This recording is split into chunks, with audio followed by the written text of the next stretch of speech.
Welcome to the OK Let's Learn podcast. Look for us on Facebook, Substack, Spotify, YouTube, and every podcast platform out there. We are also now on patreon.com, and you can support the podcast that way. We are two podcasts in one. One where we dive into tons of interesting family-friendly books and stories, and another where we just dive into tons of interesting topics. My name is Kevin O'Keefe. So today, let's learn all about macroinvertebrates. Yes, that's a mouthful. What's a macroinvertebrate? Well, you will learn, but just know it's all those critters that are living beneath the mud in all our streams, brooks, ponds, and yes, rivers. We can see them, but you gotta pull them out to see them, and they are fascinating. So, let's learn all about macroinvertebrates. So to start out, I gotta give a couple shout outs. First is to Erica, my good friend. She has introduced our school annually now on Green Day. We go down to a local stream and we pan and we search for these little critters. It's such a wonderful morning. Everyone in the school looks forward to it. And the second shout out I got to do is she introduced to me this wonderful handout. And I will have this in the show notes. You have to check out this handout because so much of the podcast will be referencing these little guys and there's specific pictures so you can see all them. It's called The Key to Macroinvertebrate Life in the River. And this was developed by the University of Wisconsin Extension in cooperation with the Wisconsin Department of Natural Resources, and it was based on a key developed by the River Edge Nature Center in Newburgh, Wisconsin. So thank you, all of you, because it was absolutely positively seeing these pictures of all these little guys that inspired me to do this podcast. When we went down and we would collect all of our friends in this little tray, and I'll get into the details of all this, but just know, every single one, the kids got so excited when they could identify specifically what they were looking at. And this printout, as you'll see, and by the way, not only can you see it in the show notes, but you can just Google Key to Macroinvertebrate Life in the River. And it breaks it down into shells and no shells. And then from there with no shells, well, does it have legs or no legs, right? And then with legs, how many pairs of legs do you have? 10 or more legs? 4 pairs of legs? And then do you have wings? It's just really, really interesting. So let's start off with the basics. Macroinvertebrate. Well, that's an animal without a backbone. Macro means that these animals are large enough to be seen without a microscope, which is really important, right? You can see these guys. You just got to pull them out from the mud. Some are very small, but we're not talking about bacteria or microscopic organisms. If you collect these guys from the bottom of the stream and put them in a shallow tray of water, like I said, you can see them with your own eyes crawling and swimming around. And there can be a tremendous amount of life down there. Most stream macroinvertebrates don't spend their time swimming through the open water. That's why when I'm looking down into my brook right there with Jasper, I'm getting close up. I don't see anything. Why? Because they live at the bottom. Some cling to rocks, some hide underneath them, some live amongst the leaves and the sticks. Others burrow into the mud or sand. Scientists often call them benthitic microinvertebrates. Benthitic meaning bottom dwelling. So take a look at this chart and we're going to go from there. So we'll start off with, if you find a shell, you have found a freshwater snail, a limpet, a clam, or a mussel. The freshwater snails crawl along rocks and vegetation. They are often feeding on algae and other organic material. On the chart, there's several different types, including the gilled snail, the pouch snail, the orb snail, and limpet. Then we have animals with two shells, or two halves of their shells. These include the tiny pill or fingernail clam and the much larger freshwater mussel. You getting all this? So another part of the chart is all about little guys that don't have legs, worms and leeches, right? So these are aquatic worms.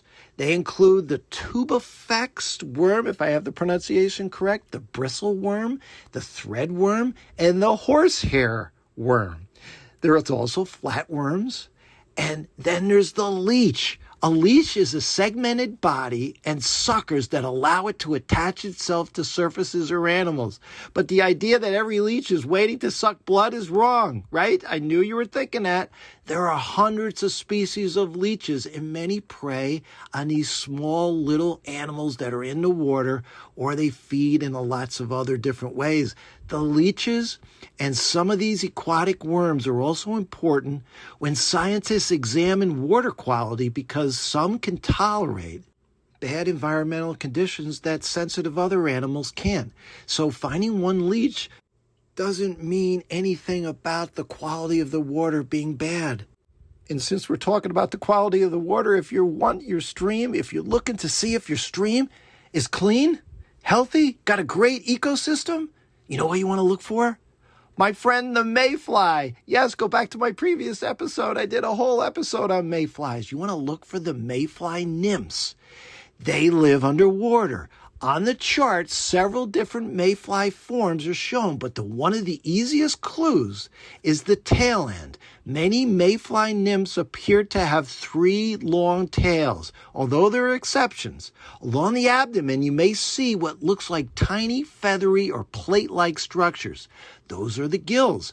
A mayfly may spend many months, and depending on the species, right, depending upon where you are, even longer, living underwater before eventually emerging as that winged adult. Their whole life is underwater. As we talked about, like I said in a previous episode, and they just live for a day once they come out of that water. But here's the strange part, or rather important part. They are so important because they're important to the fish. Trout rely heavily on these guys, and when the mayflies emerge in large numbers, anglers call them a hatch. Now, another important guy on this chart you want to look for is the stonefly. He usually has 2 tails instead of 3.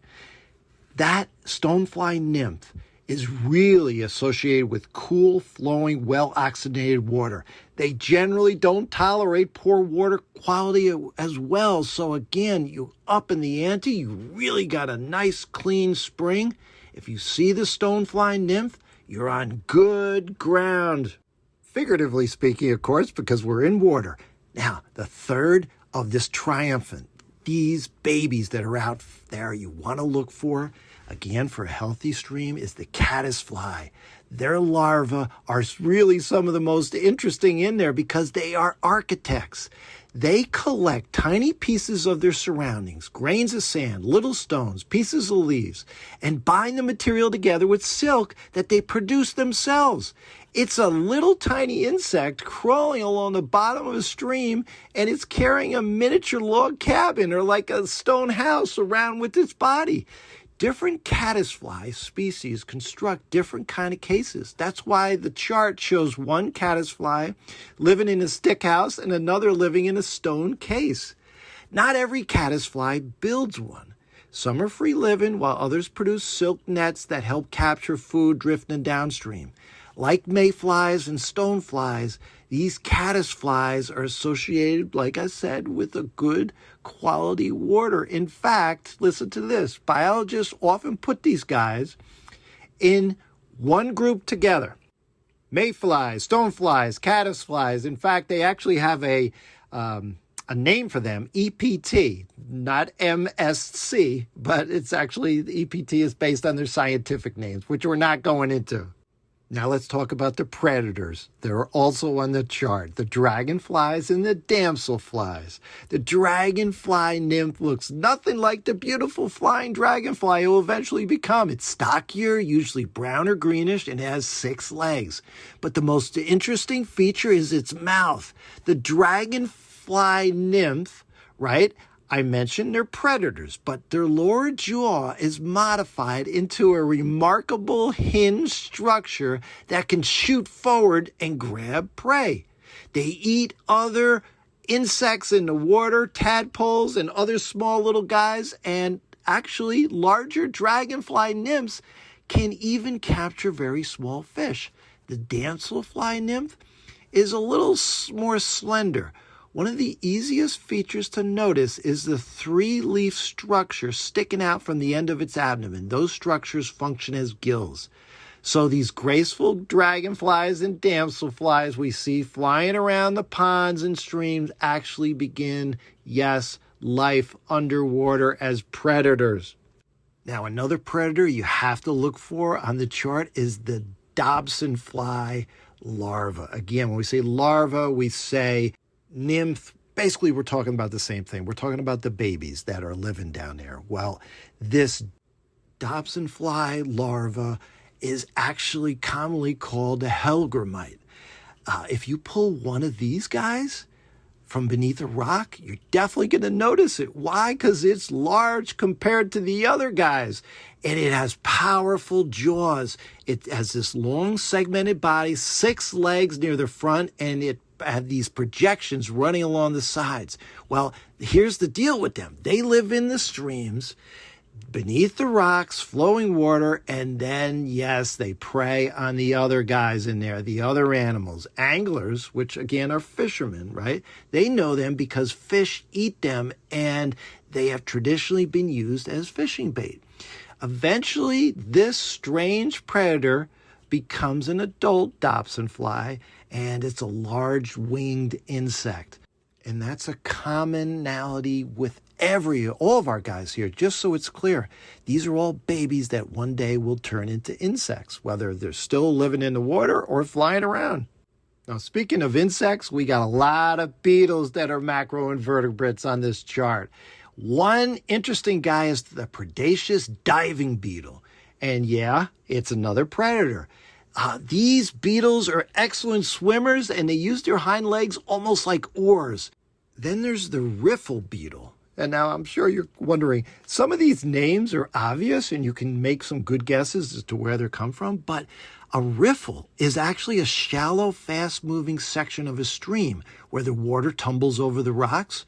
Well, they are called this type of beetle because they adapted to living in this part of a stream. So like a lot of the other animals, finding the riffle beetle is definitely associated with a clean, good condition of a stream.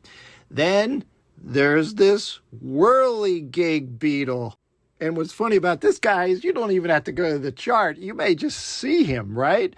Floating around on the surface, just going round and round. Well, they have this unbelievable adaptation. Their eyes are divided so they can effectively watch what's happening both above and below the water at the same time. So you wonder why they're just racing around the surface of the water, right?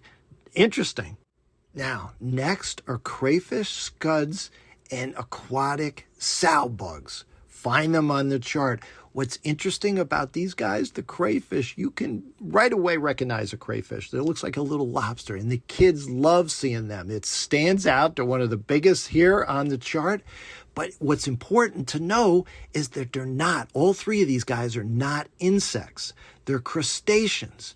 Crustaceans are animals with a hard outer covering, jointed legs, and no backbone. The group includes familiar animals that we all know, crabs, lobsters, and shrimp. So when you find these 3 in a stream, you got to think of them as the freshwater side of the crustacean family. But again, let's stop. Crustaceans and insects, they're both, let's talk about the differences so you make sure you get this. They're both invertebrates, right? No backbone. They have hard outer skeletons, both. They both have jointed legs. But the insects have 6 legs and 3 specific main body sections: head, thorax, and abdomen. Crustaceans, generally speaking, they definitely have more than 6 legs, and they definitely have a different body structure. And like I mentioned, these 3 guys, the crayfish, the scuds, and the sow bugs, they all are living in water, which is not always the case with insects, right? So stay with me. Other than that crayfish, look for the scud, right? That's a crustacean, that's an amphipod.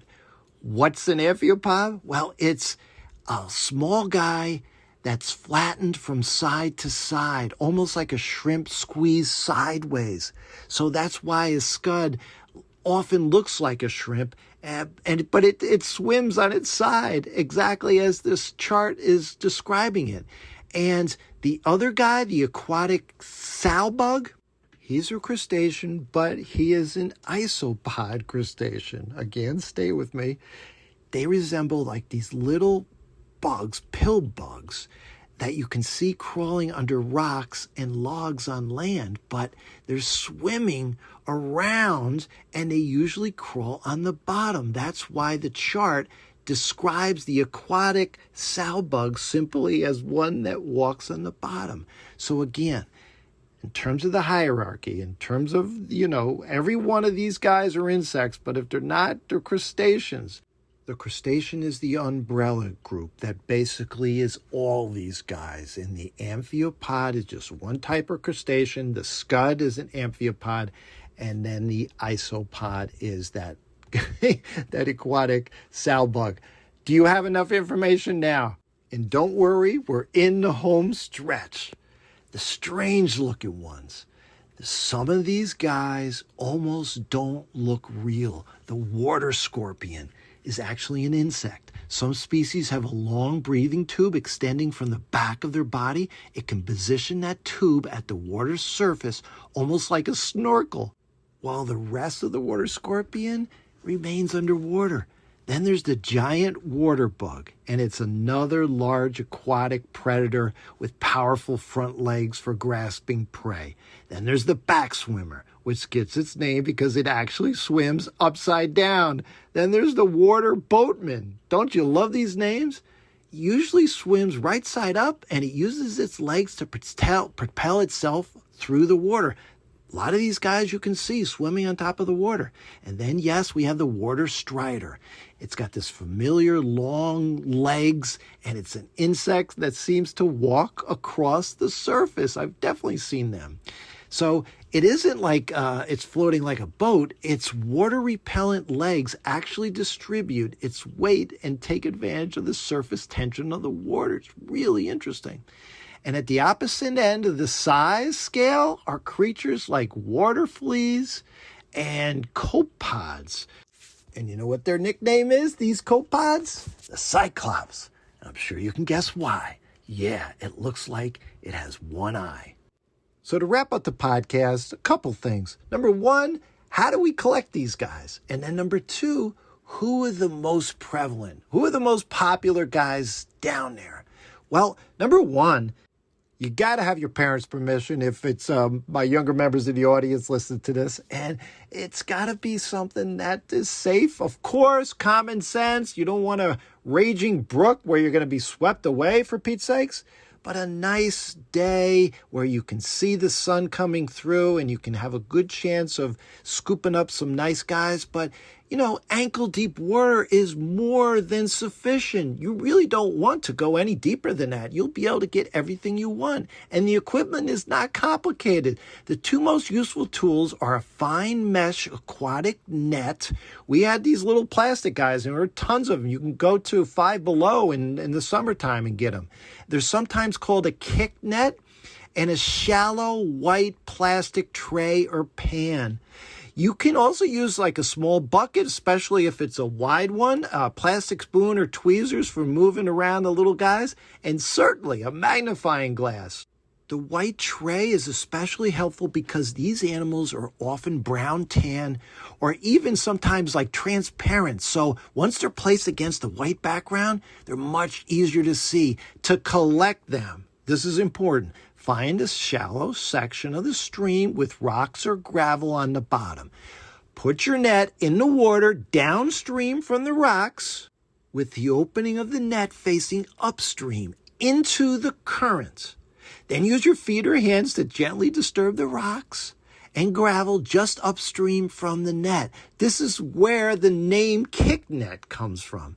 You can also carefully pick up a few rocks or rub or brush their underwater surfaces in front of the net. The bottom line is you want to get them coming into the net, and they'll just do this through gravity, right? The current carries all the loosened insects, the crustaceans, the worms, the bits of leaves, and the other material directly into the mesh. You lift the net up, empty or rinse out what you've collected into your white tray with an inch or so of stream water, and then give it a moment.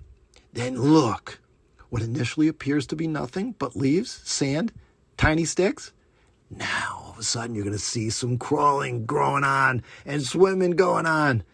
Those are the macroinvertebrates you're looking for.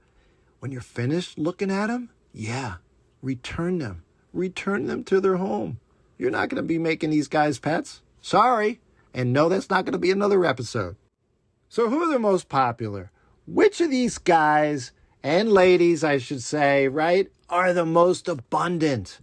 Well, everything is dependent upon the stream's temperature, the current of the stream, the oxygen amount, the bottom, what it's looking like, right? The level of the water, the pollution, and this time of year. But generally, there's the big three. Whether you're in Jersey suburbs, or you're in the desert in the Southwest, or even in the tropical areas, you got the midge larvae, you got the mayfly nymphs, and you got a caddisfly larvae as well. Those are the big three.